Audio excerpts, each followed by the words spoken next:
was outside again counting birds, and Mama plugged in a nightlight, and I saw the queen of the world. Welcome to the Golden Hour Birth Podcast. I am your co-host Liz, and we have Natalie here. So today's episode is part 2 of Alissa's story, which we heard last week. And in part 1, she told us all about her journey with IVF and how her and her husband had a 1.5% to 2% chance to conceive naturally. So if you haven't listened to that episode, go give it a listen before this one. It'll, kind of give you more insight into what Alissa has gone through. And in this episode, Alissa tells us about her birth with Reed, who was a surprise pregnancy when she was just 5 months postpartum from her first. So thanks for tuning in, and we'll just jump right in. Enjoy. So I kind of had a feeling with Reed. So his due date was March 11th and my birthday is March 7th. And so the whole time of my pregnancy, everyone's like, oh, like, what if he comes on your birthday? And I'm like, no, I just want him to like have a day of his own. And of course, midnight, it was like 12:03. I woke up on my birthday to contractions. I'm like, okay. And John had just taken NyQuil because he had like a head cold. And so I'm like, hey, I'm in labor. And he's like, no, you're not. Go back to bed. I'm like, number one, you have to be nice to me because it's my birthday. And number two, I'm in labor. Wake up.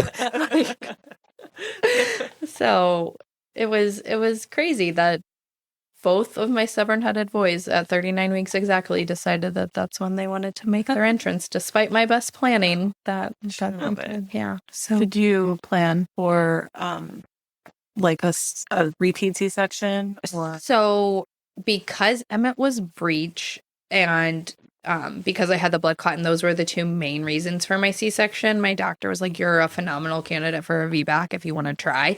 And similar to kind of my birth plan with Emmett, it was however he gets here healthy, great. So I was like, absolutely, yes, I'll try for a VBAC. If it doesn't work, I'm okay with doing a C-section. My one kind of stipulation was I don't want to get to like 9 centimeters and then wind up with a C-section. I'm not trying to recover from 2 births and one. And so I said, if I go into labor on my own and things progress fine, then yes, I'll attempt the VBAC, but I don't want to do like an induction to VBAC. I feel like that is when things probably I would wind up with a C-section anyway. So I said, if I go into labor on my own, then that's like his way of telling me, okay, this is how I'm coming into the world. And so I did go into labor on my own, and I got to the hospital. My water hadn't broken yet or anything, but I was only 1.5 centimeters. I wasn't even a 2. And my contractions were really strong and I was in a lot of pain. And so I remember my nurse being like, well, like, you seem like you're in a lot of pain. Like, we're not going to send you home. And we don't necessarily want to give you, like, inducing drugs yet. But what do you feel about, like, an epidural? And I'm like, yes, give me the epidural. I'm good. And so as soon as I got the epidural and my body kind of relaxed because I wasn't in so much pain, I started dilating quickly. And so we got to... When I woke up in labor at midnight, I remember like, John, I don't want to call our moms yet because it's midnight. Like, I don't want to wake them up in the middle of the night. So I'm going to like try to go to bed. Like, my water hasn't broken. I'm just having contractions. So like, I'm going to shower and then come and like lay back down. And then it was around 3 a.m. and my contractions were like 5 minutes apart. And I'm like, like, I don't know if we should go yet. I'm okay. And then Emmett, who was like 15 months at the time, woke up at like 3:15 screaming bloody murder. And I like go in to get him, and he had 102 fever. That was like the highest fever he had ever had, the sickest he had been. Turns out he had an ear infection that he had been on antibiotics for, and the antibiotics didn't fully take care of it, even though we thought it did. And so he's super sick. So I call my mom at like 3:30, and all you hear is Emmett screaming in the background. I'm crying. She was like, what's going on? I'm like, Emmett's really sick and I'm in labor. And she's like, I'll be right there. And so I called my mom, John called Rhonda, and they were at our house before 4 a.m. Like, they were there super quick. And I just remember like sitting on the ottoman, like in our living room, having contractions, holding Emmett while he's sobbing with like this high fever. I'm sobbing, and they're like, Alissa, like, give us Emmett. And I'm like, no, but like, he's my first baby and he's this sick and I can't leave him. This is like the first time he's been that sick. And they're like, you need to go to the hospital. And I'm like, I can wait a little longer. My mom like takes Emmett from me. So finally we went to the hospital. Turns out John told me like months later, he does not remember the drive to the hospital. I think because of the NyQuil. That's not good. Okay. So we got to the hospital a little after like 4 a.m. and I finally got my epidural, I think around like 6 or 7 in the morning, and got like some sleep and then started dilating. And they did wind up giving me a little bit of Pitocin just because I was dilating like fairly slowly. But once I got the little bit of Pitocin and like the epidural was in me, I dilated to, I was at a 10 by, I think it was like 5:26 is when I was a 10, and then started pushing. And he was born at 6 o'clock on the dot. And so it was just the most peaceful. Yeah. Like I got my epidural and we had the Pitocin, and I just kind of had the peanut ball in between my legs, and our nurse was awesome. Her name's Madison. She's actually getting ready to have her own baby because I added her on Facebook, but she was the sweetest soul. She made me a happy birthday banner since it was my birthday, and they like hung it above my bed, and they brought me in like a cupcake, and all the nurses sang happy birthday to me. And she was just like, this is like, she kept calling it like a double birthday celebration. And like, she was just so positive, and I feel like that's everything that I like needed in that moment. And then John was there, and he was just like super supportive, and he was just so excited to be able to be at a birth of one of his children that he was just like, so the whole atmosphere was just like positivity and excitement. And the fact that it was just like he and I think is exactly what we needed to bring like Reed into the world. And so yeah, I pushed for about 45 minutes, and then he was born, and he was beautiful and great. And John still says it was the most amazing thing he's ever witnessed. And I'm like, that is so, like, thanks. And so we were also very fortunate. We had a birth photographer who reached out. It was in one of like a Facebook group that I was in. I think she had reached out that she was, she normally did home births and a few deliveries at the birthing center at Mercy, but that she was expanding into more of the like medically supported births on the different floors, and that she was in exchange for someone allowing them into their birth was going to give them like the free birth session. Wow. And which, yeah, those are normally very expensive. Yeah. And I remember like telling John like, hey, I like have been talking with this lady, and I would think I would really like to do it. And he's like, sure, you want to like document that? I'm like, I don't know if you like get the full extent, but yes. And he's like, okay, I mean, if that's what you want to do.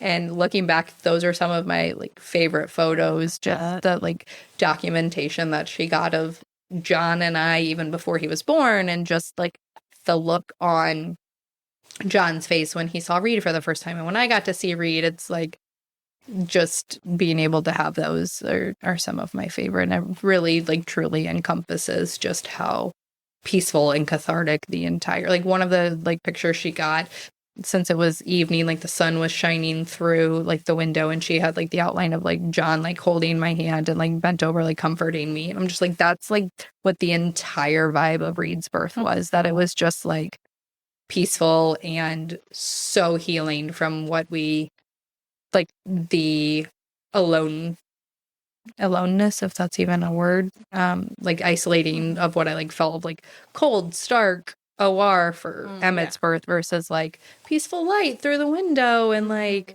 my support partner there, and just like everything that I needed to kind of heal from the trauma that was Emmett's birth. So yeah, it was awesome. And my doctor came in on a day, I think it was a Sunday, and they like called her from like her weekend off, and I was okay with, I had met other doctors from the practice, and so Dr. Todd Glass like was the one who broke my water and was like talking me through some things, and he's like, I just updated like Dr. Stein, and she said she's gonna be here soon because of your last birth with Emmett, and she doesn't want you to like she's coming. And I'm like, thanks. I don't know if I could do another one of these without her. Because like she was the only one who got me through the C-section. And so just the fact that she came was like just awesome. Yeah. That's so sweet. Yes. I have a question. So she was your OB like growing up, like before you decided to do IVF. So then did she referred you to an endocrinologist? Mhm.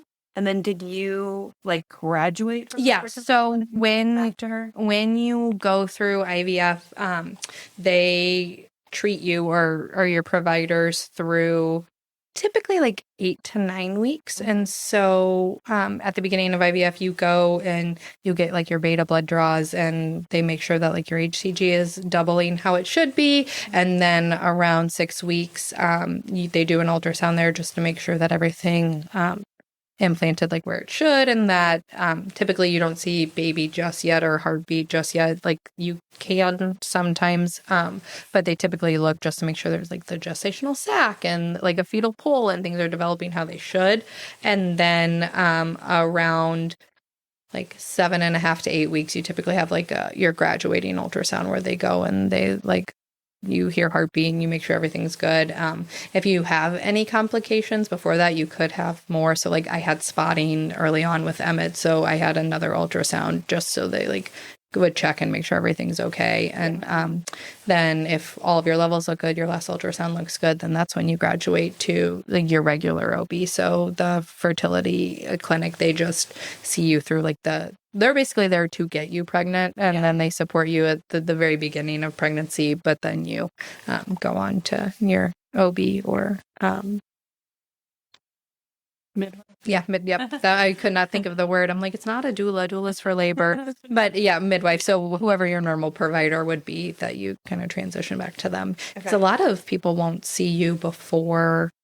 Yeah. But I think it's like 8 or 9 weeks even. Like that's when your normal doctor's appointment would be scheduled. And so we were fortunate, like through IVF, that we got to see Emmett even when he was like a tiny little gummy bear before he was.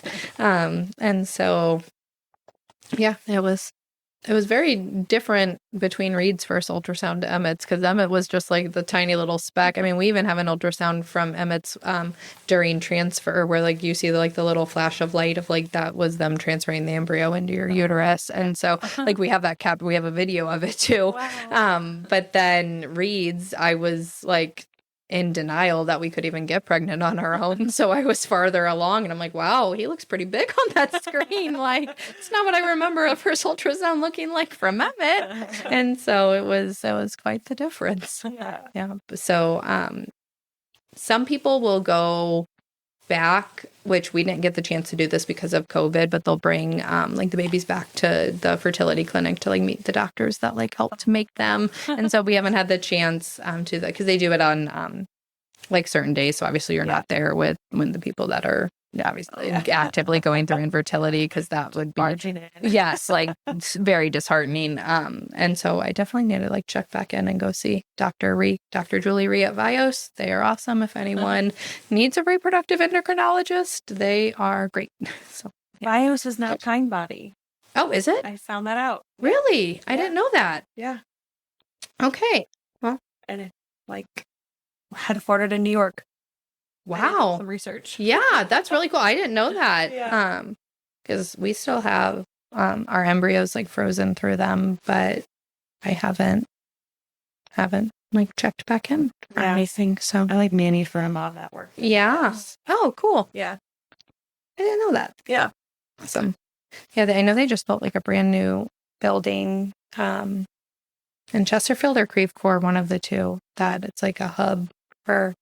Because when we did our transfer and everything, we went to, it was like Collinsville. So they had Collinsville and they had an office in like one of the Mercy Towers, but they just built like a brand new, like huge building. So hopefully appointments and services would be more like easily accessible for people. How was postpartum with Reed? I think it was easier, I don't think there was any less anxiety or less hormones, but I think I knew what to expect more. I knew like, hey, like 4 to 5 days, there's a big drop. Like 4 to 5 days postpartum is when, like, even though if you think you're feeling great, like it's gonna be okay. It was more of the transition from 1 to 2 that like gave me anxiety. It was like, I know what to do with a newborn, but I don't know how to juggle 2 of them.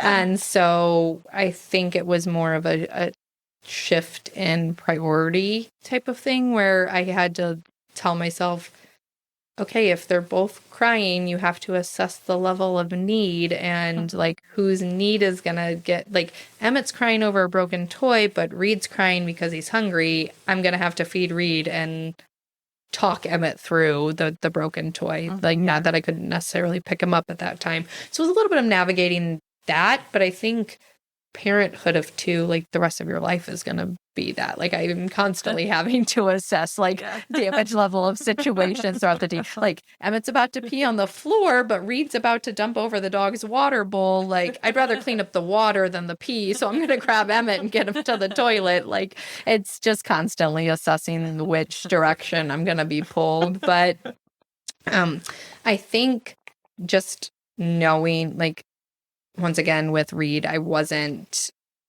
breastfeeding, so that level of anxiety wasn't there. I was able to be on my normal anxiety medicine again.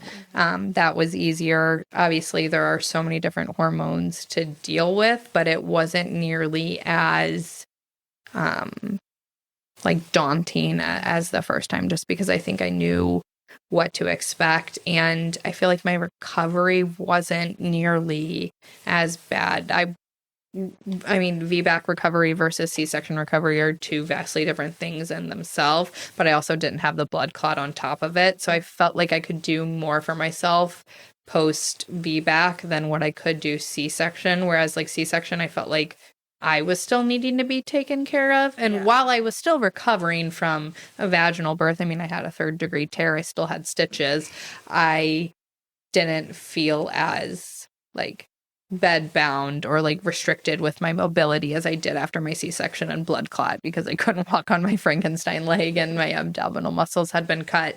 Versus post VBAC, I was able to kind of get up and do more, and I was able to like still play with Emmett and still like bend down to actually pick my baby up out of the bassinet, whereas like post C-section I wasn't able to do that with Emmett. And so I think that aspect of it was less anxiety inducing. I mean, there was still anxiety, and I never so much had postpartum depression as I did, like my anxiety would get so bad and then I would get sad that I was so anxious, and then that's where my depression piece would come in. And so I think just being able to recognize like, hey, like it's okay if things don't go according to plan. It's okay if things aren't fully on a schedule right away.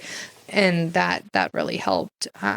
We also still sent Emmett to his in-home daycare while I was on my maternity leave with Reed. And so I think that helped a lot, that he and I still got that chance to bond.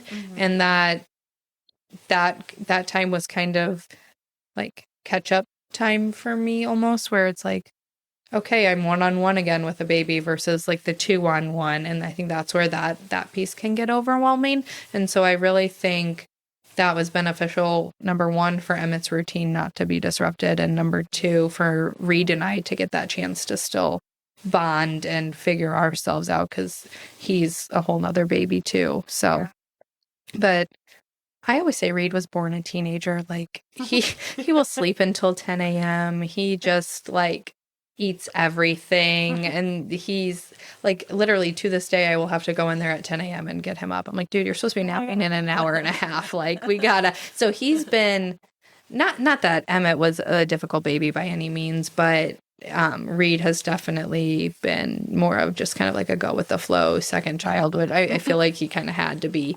but he's kind of just seamlessly fit into our lives, and I think that made that piece a little easier. So yeah.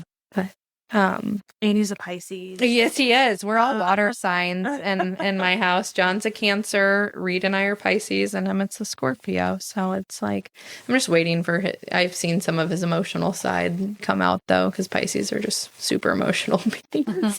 So when John found out that Reed was going to be a Pisces, he's like, I'm not sure I can handle two of you and your emotions. And I'm like, hey, buddy. Hey, I'm surprised I haven't cried yet throughout this whole thing, to be honest. Like, I wear my emotions on my sleeve, but not everybody gets to see them. So I'm an emotional person, but also I can keep it in, which I think Reed will be similar because I've kind of seen some of his, like, he can turn it on and turn it off very much so. But as the boys are both getting older, it's been like the 15-month age gap obviously wasn't anything that we had planned, but now seeing them together and their personalities, I couldn't imagine it like any other way. That we are extremely blessed with both of them. That's so awesome. Yes, I love it. it's everything that I wanted when John and I had talked about sibling relationships. I get to see from them. I mean, granted, they don't love each other all the time. Half the time, Emmett's like body slamming Reed onto the floor, and the word "mine" is said more times than I can count. But they love each other, so that's good. Yeah. The other morning, Emmett was up first, like he always is, because he wakes up at the crack of dawn, even though Reed sleeps until 10. And so I'm like, do you want to go get Reed up? And he's like, yeah. And he runs in, and we have this little like rocking dog next to Reed's crib, and he climbs up on it so he can see into Reed's crib. And he says, good morning, Reed Michael. And I'm like, oh, okay. And Reed like smiles up at him, and it was just the perfect like core memory moment. That I was like, okay, I'm gonna remember this while you two have each other in a headlock later. Like, Upload to cloud. yes, 100%. Yeah. So my pregnancies and birth experiences were as different as my boys' personalities with each one, but it's kind of cool to have the different perspective of, okay, I know what the C-section and traumatic birth was like, and I know what the VBAC was like, and I know what IVF was like, but I also know what a surprise pregnancy is like. It's like there's so many like different like aspects that you wouldn't think would be all wrapped into one, but they are. Yeah. So yeah, it's quite the experience. Yeah. Dynamic. Yeah. You don't have to answer this because the state of the world. What are you going to do with all your first embryos? So as of right now, none of the new laws or anything impact them staying frozen.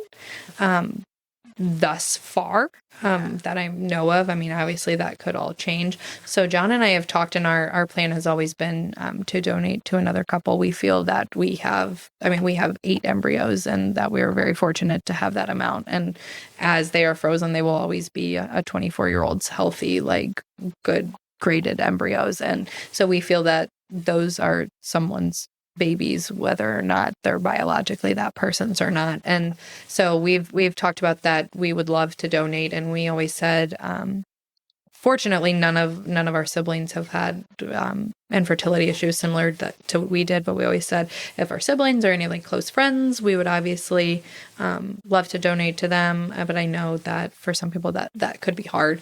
And so we've also talked about donating to a couple, but we haven't talked about the timing of that per se. So, I mean, they can stay frozen for as long as, should no laws impact that, they can stay frozen for as long as we pay the storage fees. So they could be donated to a couple at any point. And so that is the plan. We're just not exactly sure when, because we do feel that our family is complete. I think we're done with 2, just because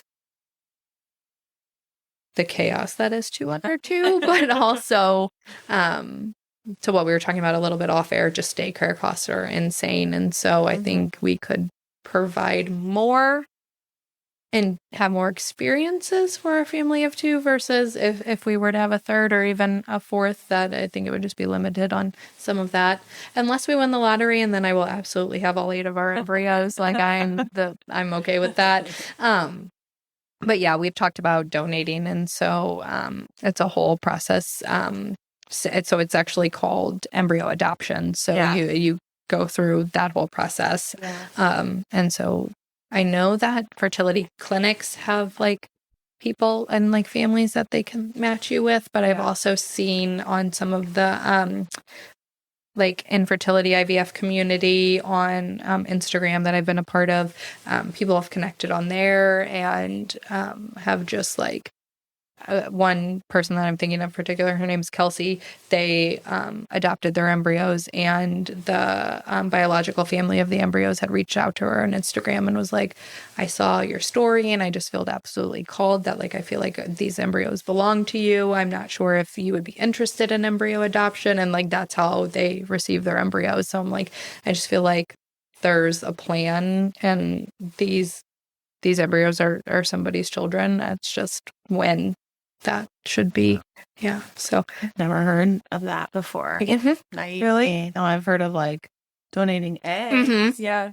But never. Yeah. Yeah. So if there is ever a couple that their piece of infertility, should it be like AMH, like they don't have eggs, or if on the male factor infertility, if they don't have sperm or something like that, that they're able to carry the baby. So you adopt the embryo and then you still go through the IVF transfer and you're able to carry the baby. It's just so cool.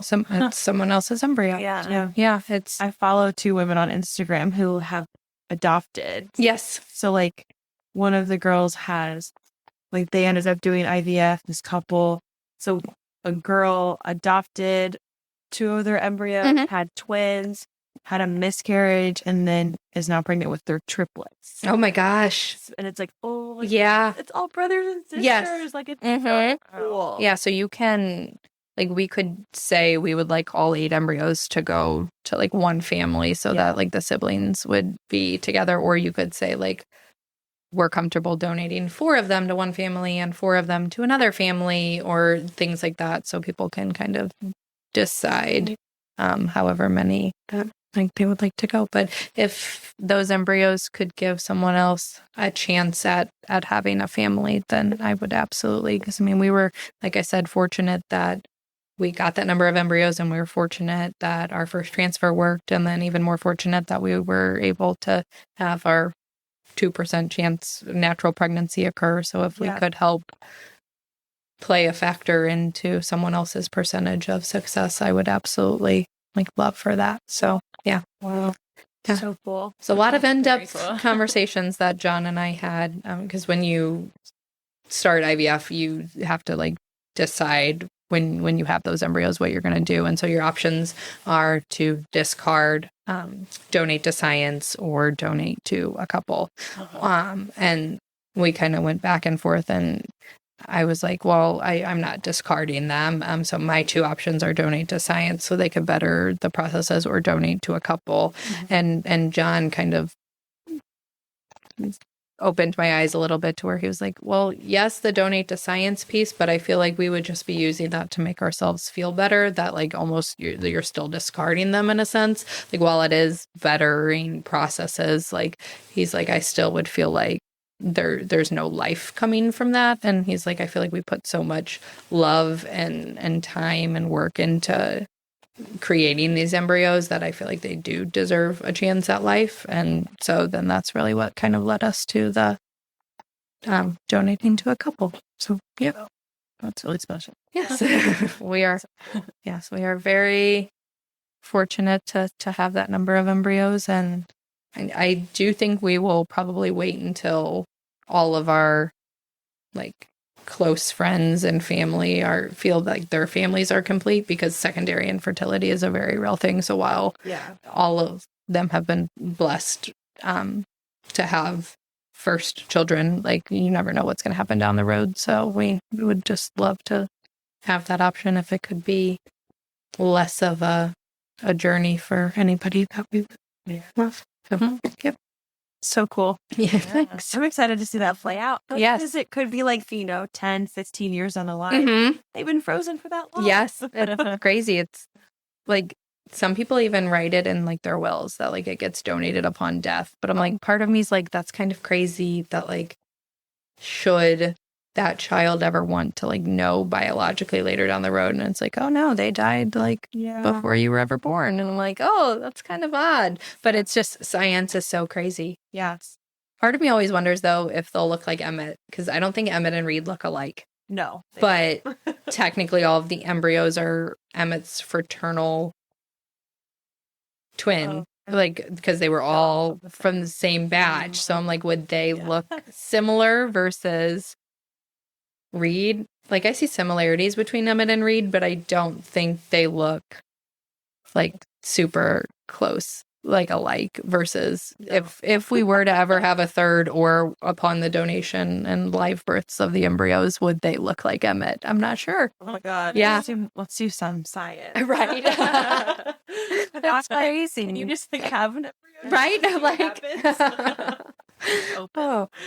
Open embryo. So they do. Yeah. So you can have open embryo adoption or closed embryo adoption, similar to like a regular adoption. Yeah, which is crazy within itself. But it's embryo adoption is much more financially reasonable than regular adoption from what I've heard and read, because I like transfer fees just to do a transfer is like $4,000 to $5,000 on its own, and then I don't think the legal fees are as crazy as like normal adoption fees. But it's insane. God, Yes, I can't. I know. I would like love to be a surrogate, but it's like all these legal fees I've like looked into, and I'm like, oh my God. And there's a lot of like paperwork and different things involved with it, and it's a whole process. So it's a lot better. After you had Reed, did you go on birth control? No, so I actually can't because of my blood clot. And so, well, I could have an IUD, but I had an IUD in college, and my body did not agree with it. It gave me ovarian cysts that started rupturing. I was crazier on my IUD hormonal wise than I was when I was pregnant. Like I told John, like after I got my IUD out, I was like, I'm sorry. Like now that I have clarity, like I was crying every day. It did not agree with me. And so I could do progesterone only.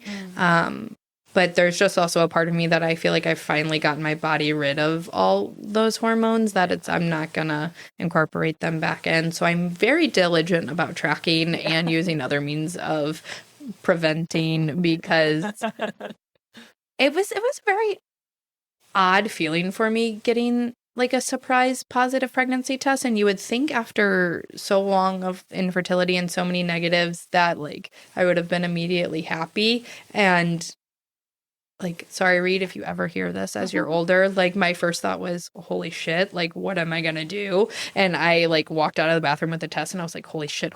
And sorry, I don't know if I can cuss on here. Yeah. Okay.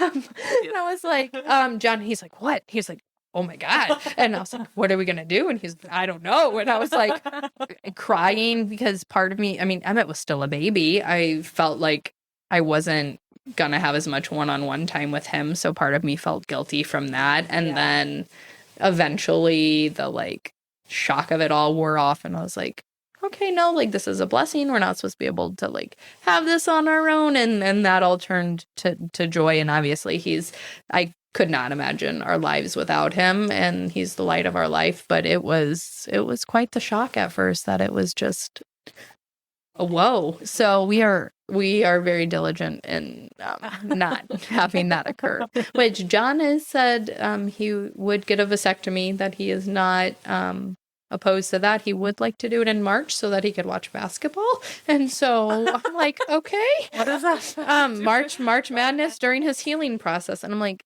Okay, I barely got pain pills in like a day to recover from my C-section. So like after that, you're gonna get some peas and like a few basketball games, but then we're gonna be up like and doing things.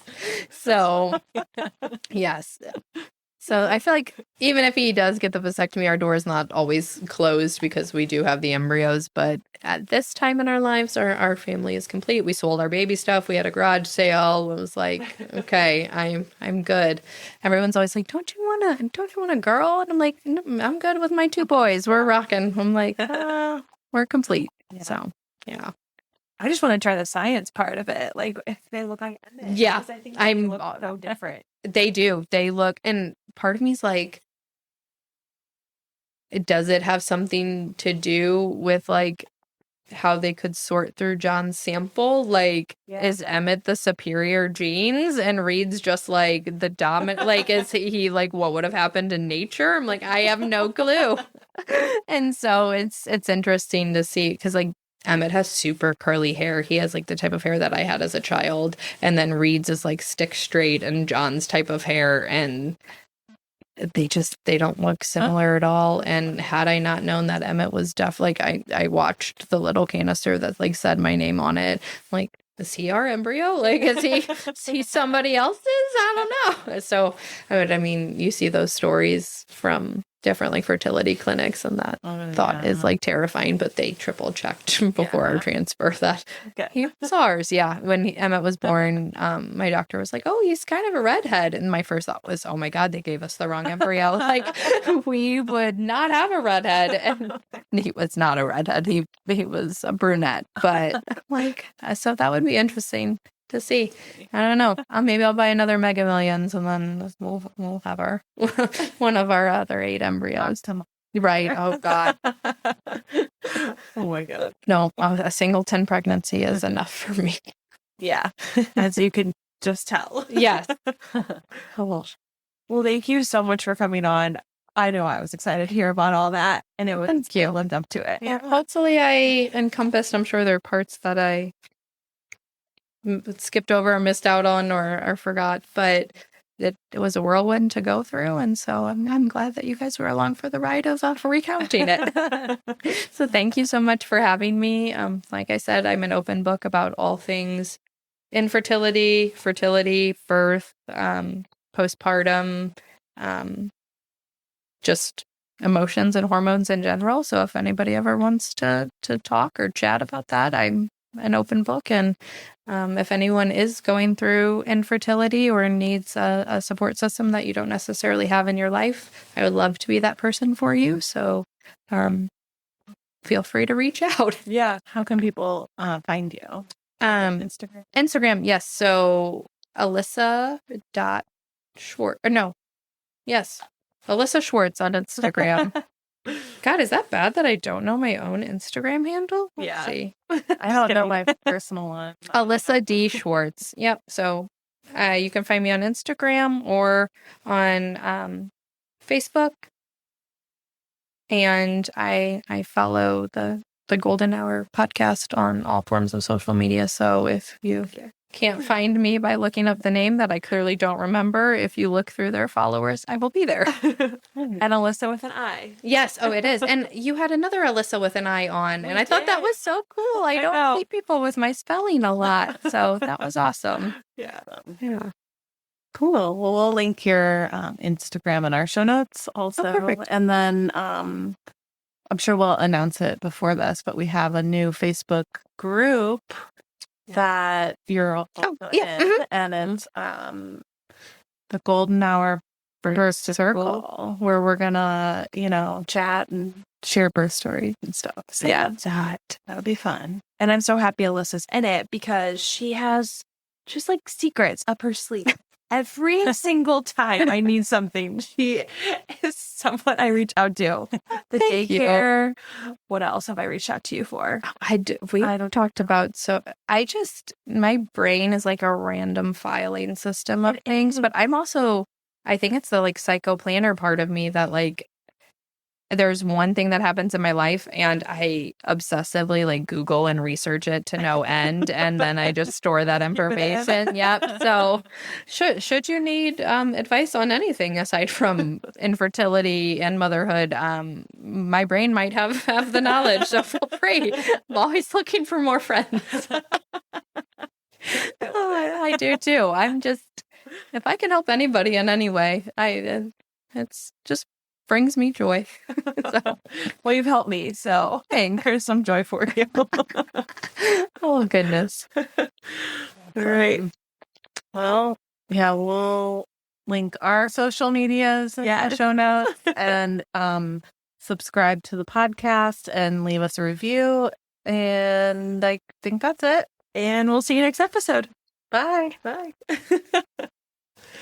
That was awesome.